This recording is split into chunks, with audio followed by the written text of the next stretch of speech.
It's Monday. That means it's time to talk about the box office with Mr. Dan Murrell. We've got some charts, and boy, it is a historic weekend for Crazy Rich Asians. Let's talk about it. It is a weekend of high and low lows. But let's start off with the highs, and that is that Crazy Rich Asians, we talked about last week how it performed very well in its opening weekend.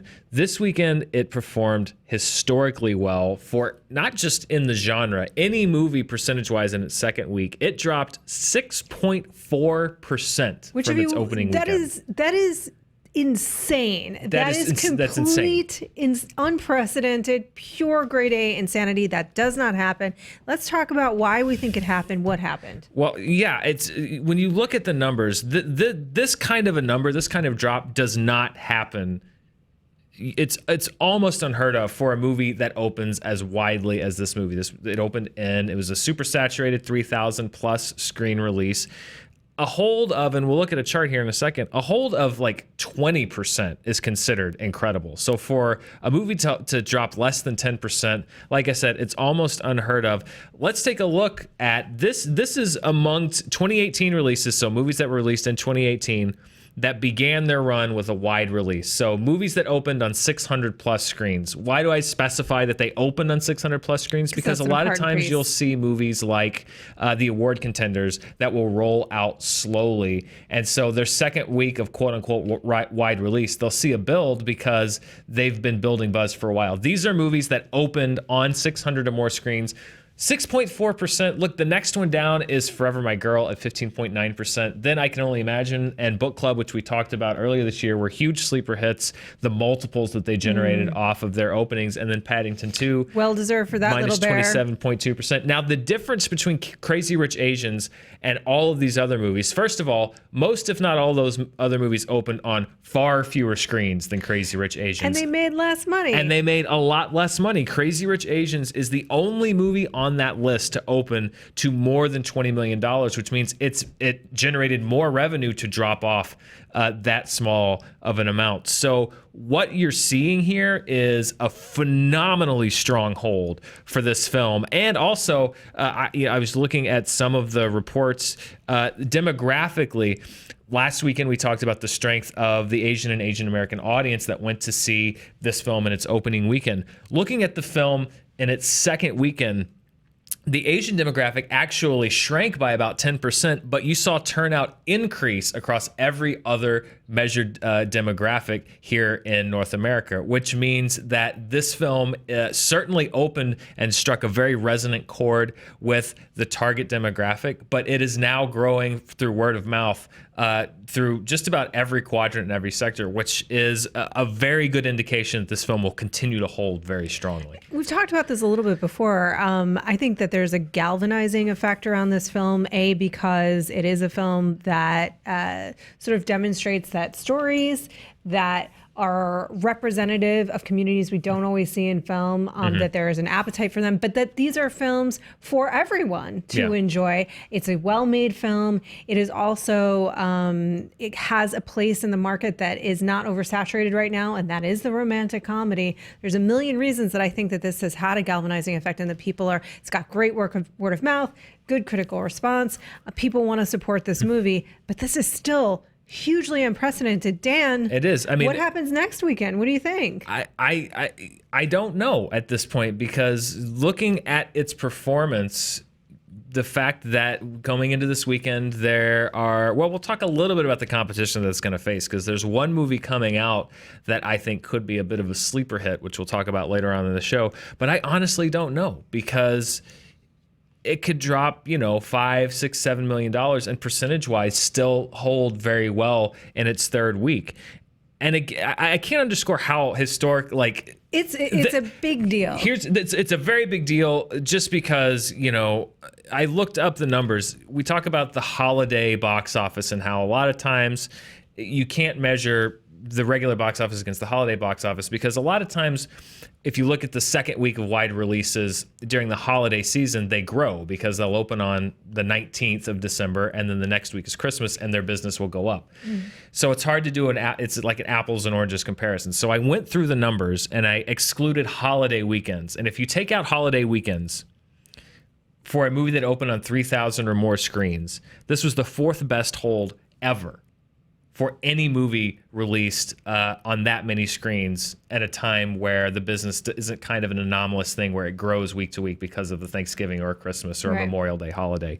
That's the kind of unprecedented territory that we're in here as far as I don't know. I myself am very curious to see where it holds next weekend, because it's kind of growing from a great success story in its first week to a phenomenal success story in week two. An even greater success story in week two, a historic success story in week two, which means that it will shape the kinds of movies that we see in development. It inevitably will shape the kinds of movies that we see in development over the next couple of years. That'll be interesting to see how that plays out. And it's very, very exciting. And I think a win also for the rom-com genre, and a win for modestly budgeted movies. This was not a hugely budgeted film. Which delights me to no end, because then there's more space for different kinds of movies.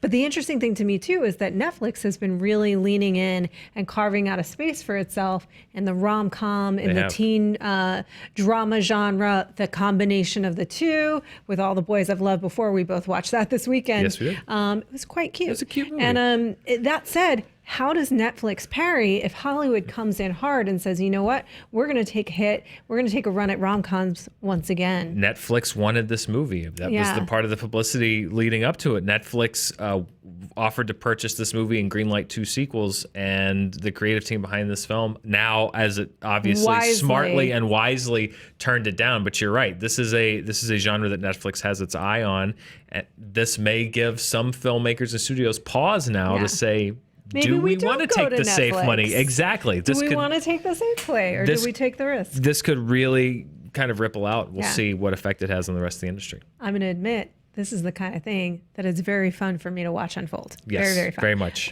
So the Meg is still hanging in pretty well. It's doing so well. The that Meg little shark dropped less than 40%. It continues to hold pretty well. It's now grossed over $100 million domestically. We'll talk about how it's done overseas in a minute.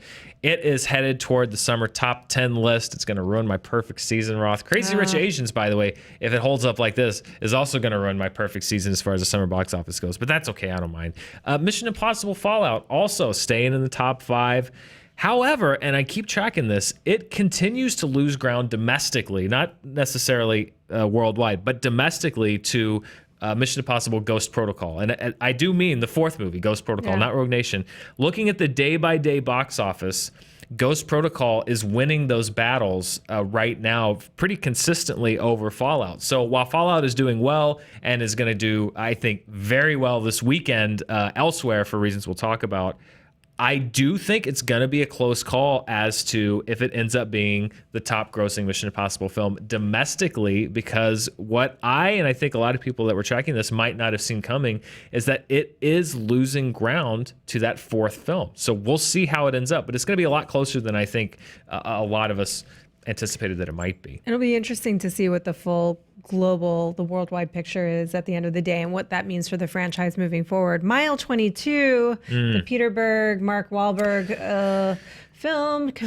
It was wrestling with Christopher Robin for the 5th place spot. It just barely edged Christopher Robin out, but it also had the steepest drop of any film in the top 10, over 50%. So it was a disappointing debut week for Mile 22 last week, and is a disappointing week too. So this one could be the studio behind this one had another film in release this weekend, which didn't do too well. But there is one movie that actually had much bigger ramifications that was just barely a top 10 movie that I want to touch on, which is Axel. Yeah, you're going to do a deeper dive piece on this, but I think tease it a little bit here because it's sort of interesting. Yeah. And then we'll get into it was a bad weekend to be a puppet. It was a really bad weekend to be a puppet, and it was a bad weekend to be a robotic puppy because Axel barely made the top 10, and its studio, the company behind it is called Global Road. It was launched less than a year ago and is now in control of its lenders. Essentially, it's shopping its entire film slate right now to try to avoid bankruptcy, which some people see to be a foregone conclusion. There's a Johnny Depp, Notorious B.I.G. murder mystery movie called City of Lies that was supposed to come out in a couple weeks. Yeah. That was pulled from the schedule recently. And essentially the slate that they had coming up is now for sale. It's on the market. And I'm working on a story because it's a really kind of fascinating look at this company, Global Road, where it came from, where it started. They produced a Best Picture winner Spotlight just a few years ago. when it was Open Road. Open Road. So I'm actually kind of looking at maybe later this week, taking a deeper dive here on Screen Junkies News, just to kind of talk about the story of the studio and how it can go from sort of a prestige house, or at least one that's producing some prestige films, to bankrupt in less than a year. And it is interesting, a little snapshot of how quickly the worm turns in Hollywood and how quickly things can turn around, especially for kind of a fledgling studio and a fledgling production company. Can be on the rise and then crash pretty quickly. It is a precarious industry. Very the precarious. Happytime Murders. Let's talk about that. As you mentioned, same studio that released Mile 22. Not a great week for them. Not a great week for them. STX Entertainment not happy with this debut. Lower even than the pretty low expectations that the film had. This is a movie that was produced on a budget around $40 million, that's not a good return, particularly with a comedy, with comedies that generally don't have great legs overseas. You see some exceptions, but also from Melissa McCarthy. This is the lowest debut for her in a lead role, so a vehicle in which she is on the poster, top of the line. This is the lowest debut for her ever, beating out her previous low, which also came this year, which was Life of the Party at the beginning of the summer.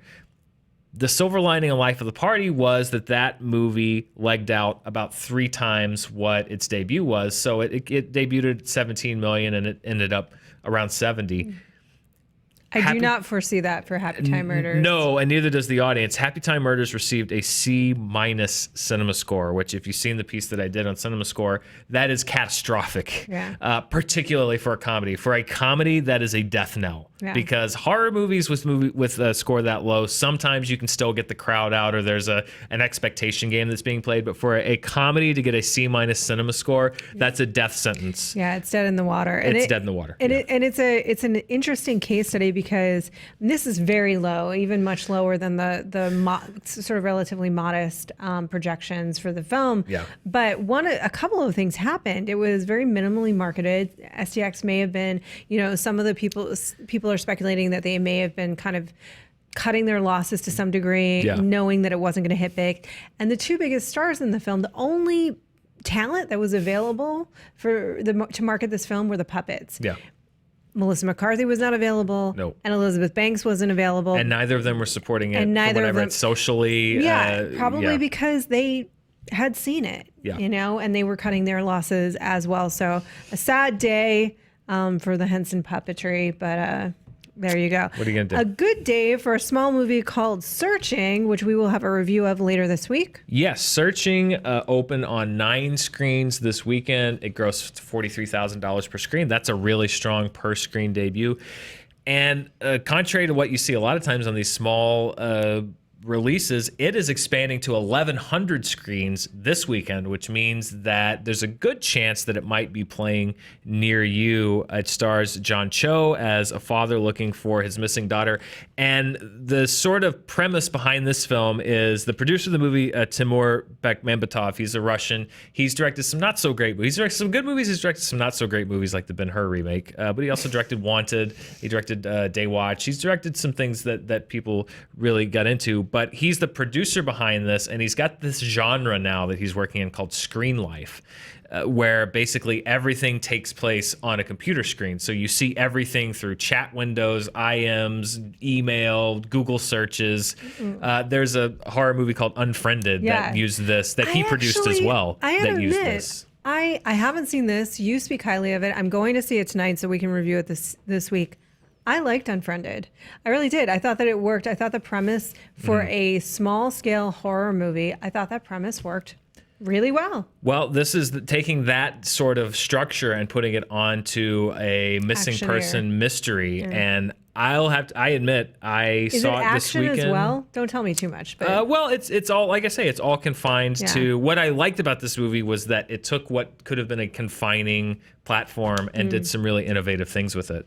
So I actually really enjoyed this movie, and I think it's got the potential to be. John Cho, by the way, is great in it. He's on screen for a majority of the movie because, like I said, it's driven mostly by looking at things on a computer screen. So a lot of it is him alone in a room. Obviously not when they were filming, but for screen time or talking on a phone. I think he's great in this movie, and I do think that it's got the potential to be a late summer, super late summer. Literally, it's the last weekend of the summer, a late summer sleeper hit. I don't think that means top 10 summer movie potential, but I know that the audience that I saw it with responded to it very well. I liked it quite a bit. I think it's going to get good word of mouth. I think that even though people have seen it and unfriended this kind of method of using it, I think they use it really cleverly and really well. And this is a very different kind of movie, though, too. It's a very different kind of movie. And I don't know. I have a hunch that this could generate a little buzz and a little steam to close out the summer.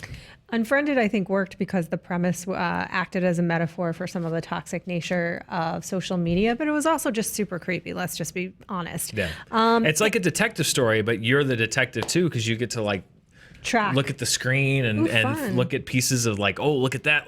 Oh, it's fun. I had fun with it. I enjoyed it. Well, I'll be watching that tonight. We'll be reviewing that later this week. Ant-Man and the Wasp opened very well in China. We talked about this, Roth. This was the movie that inspired a chart. Let's look at the worldwide box office for the weekend. And yeah, Ant-Man and the Wasp is the #1 movie in the world this weekend because it did have its global debut in China, which I shamefully overlooked a couple of weeks ago. Hopefully that will never happen again.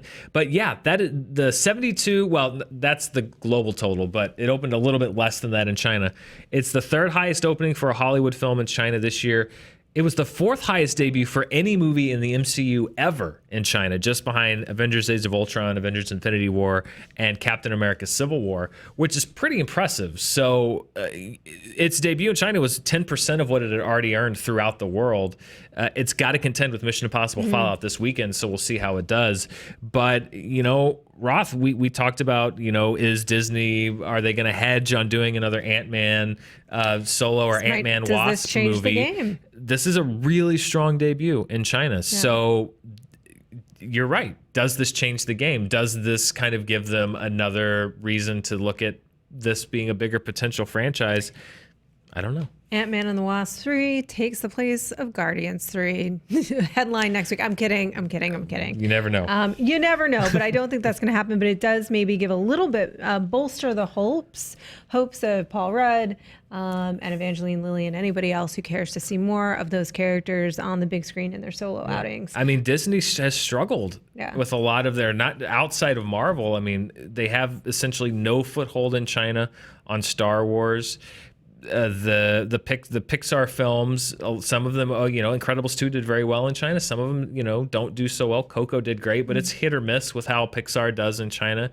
So if Ant-Man and the Wasp continues to perform well over there, the question with Disney is going to be, do they surrender a property that they now can prove can do well in China and fold, as we'd speculated, those heroes into the Avengers? Or do they kind of say, hey, let's look at how this does and let's explore and see if we do another movie, if we can cash in there again. So I think that's an extra little wrinkle added to Ant-Man and the Wasp given this debut. I'm sure there are conversations happening at Marvel HQ, Marvel Studios HQ right now. I'm sure. The Meg, Crazy Rich Asians, also in the mix. Yeah, the Meg #2 continuing to be led by strong performance in China. China is the top market internationally still for the Meg, worldwide, even including North America. It hits its last European market this weekend before opening in Japan. Next weekend, Crazy Rich Asians is being driven mostly still by its North American box office. However, it did open in Singapore, which is where the majority of the film is set, and did very, very, very well amongst films in the rom-com, comedy, romance genre in Singapore. So it's doing well for other films of its type there. And then Mission Impossible Hotel Transylvania 3 generating buzz. Mission Impossible Fallout is going to pass Mission Impossible 2 this week on the worldwide charts, and it opens in China on Friday. Rogue Nation made $135 million in China, I think, that 3 years ago. So there's still a big chunk of change potentially for Fallout. And then Hotel Transylvania 3 will soon pass the second movie to become the highest global earner in that franchise. So that is one where it doesn't look like it's going to do as well as the second film domestically, but internationally, they're continuing to grow that franchise, which I'm sure is something that Sony very much is pleased about because, as we've talked about on the show, more and more, so much of the focus goes to the global box office, not necessarily only focused on domestic. Sure, and especially Sony, like Paramount, is a studio that, unlike Disney, Fox, and Warner Brothers, they need all of the hit franchises that they can get, and they found a few this year. They found some footholds. Let's look at the year-to-date in the worldwide box office. Year-to-date worldwide, Ant-Man and the Wasp is buzzing. Look at that, buzzing right back up the chart. $545 almost $1 million. But Mission Impossible, I think, is going to jump up again next week, depending on how much it earns in its opening weekend. So I think you're going to see those two potentially swap spots again next week.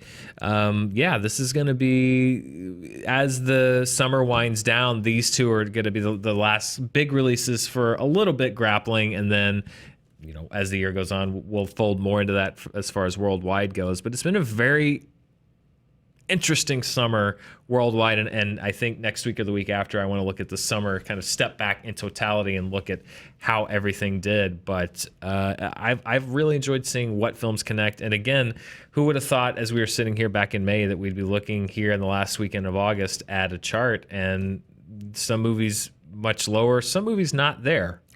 Solo. It's shocking to me that Solo barely sniffed that chart.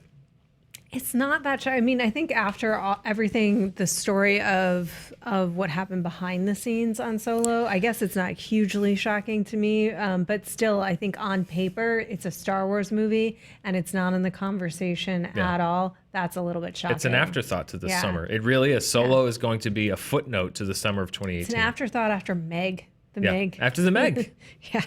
Let's look at the domestic box office. Domestically, Mission Impossible jumps over A Quiet Place. It's sneaking up on Ant-Man. It's sneaking up on Solo. If it can bank another $20 million, it will supplant both of those films to become the 6th highest grossing film of the year. So we'll see. It's held really well. Like I said, it's 5 weeks in and it's still in the top 5. It might drop out this week. We'll see how some of the other films do, but it continues to do well, and we'll see if there's going to be a 7. Who knows? We may. Summer movie report, Dan. Oh, Roth. Boy. It's the last. We're going into the last weekend of the summer, and I want to take this moment and enjoy this because this will be the last look at my almost perfect game. The Meg is going to ruin my 10 out of 10 prediction run, knocking Mamma Mia off. And Roth, if Crazy Rich Asians holds the way it's been holding, it could swim up there and knock off either the Meg or Ocean's 8, knock me down to 8. But I'll always have August, Roth. Those sweet weeks where August. I thought that maybe I could have predicted all 10 of the movies.